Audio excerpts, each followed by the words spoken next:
When I think about clothing that interests me or that fascinates me, the fashion choices that I find the most interesting and they're collectively are what people decide to wear to the airport.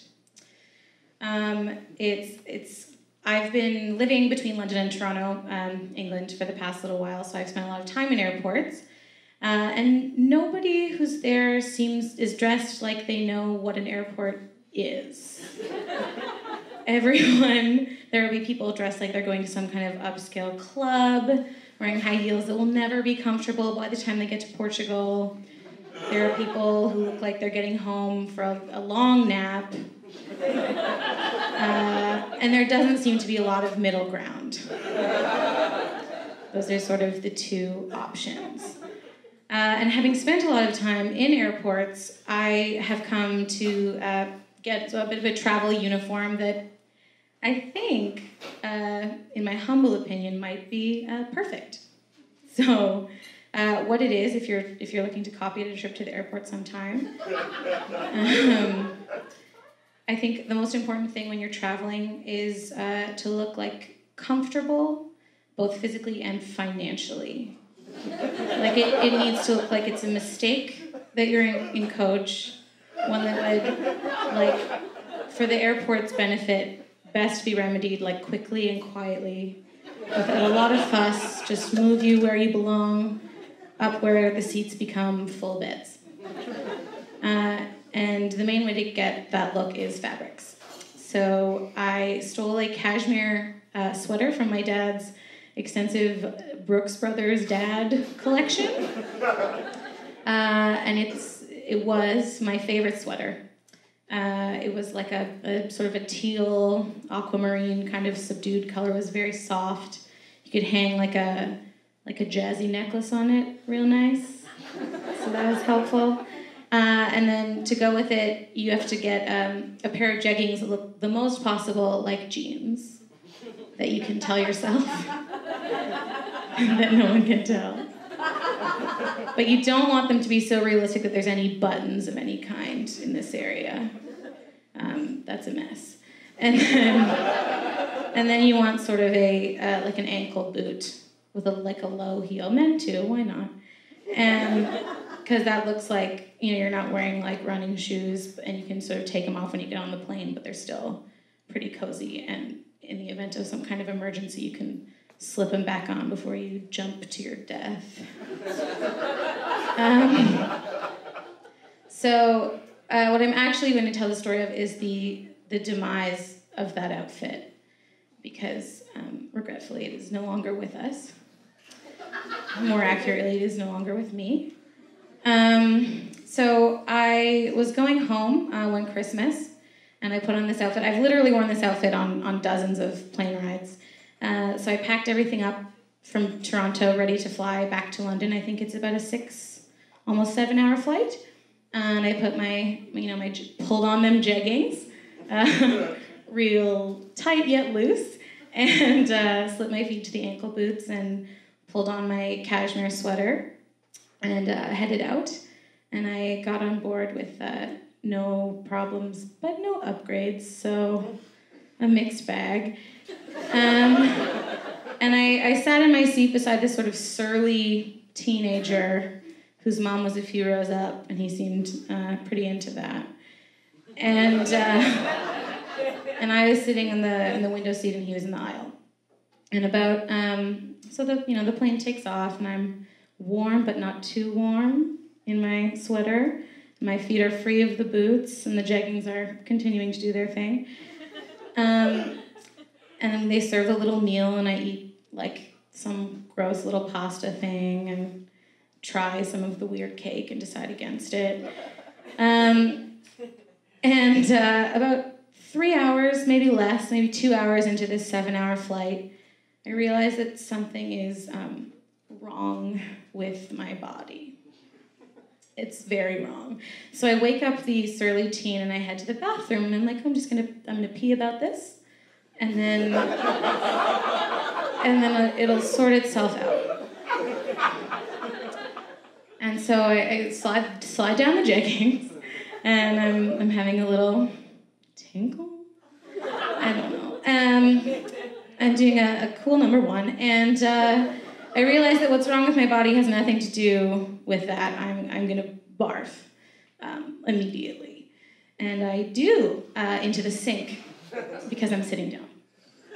So I barf into the sink, and it's very gross, as you might expect. This story is gross. I should have maybe said that off the top. It's gross. It's a lot grosser than the word tinkle. So I barf into the sink, and I'm just still sitting. My pants are on my ankles. And I'm like, well, I'll wash that right out with the tiny, ineffectual little water tube. And I pushed some of that in there. But what I hadn't thought about, because I had never had to, and I hope none of you ever do, is that barf is chunky and the airplane sink is small. So what happened, instead of cleaning out the mess, was that it formed a sort of watery barf stew, just waiting for the turbulence that hit moments later.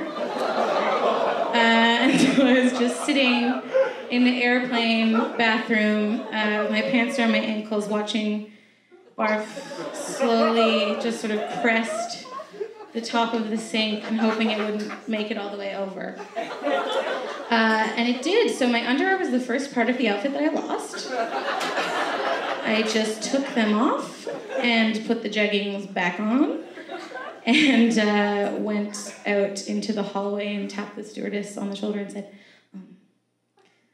there's barf all over your bathroom. I don't know why. And she looked at me and said, do you want a ginger ale? And I did. So I took it and I went back to my seat.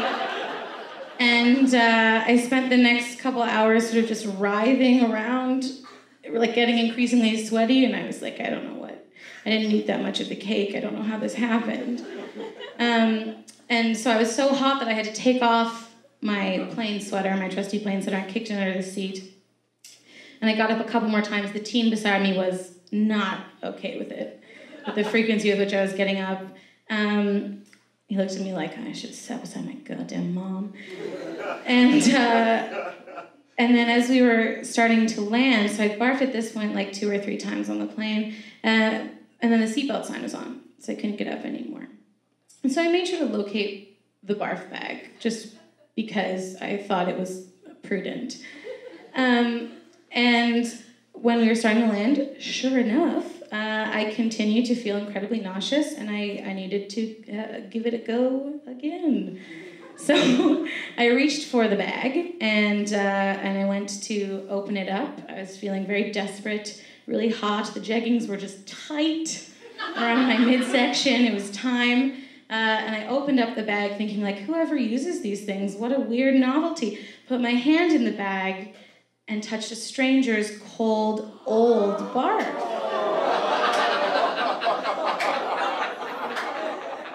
So as you might imagine, I just immediately barfed. Just immediately. Just right away, of course, onto my own lap. So the jeggings got a dusting. But obviously there was no taking them off. The underwear had already been claimed. Those were staying. So I cleaned them up.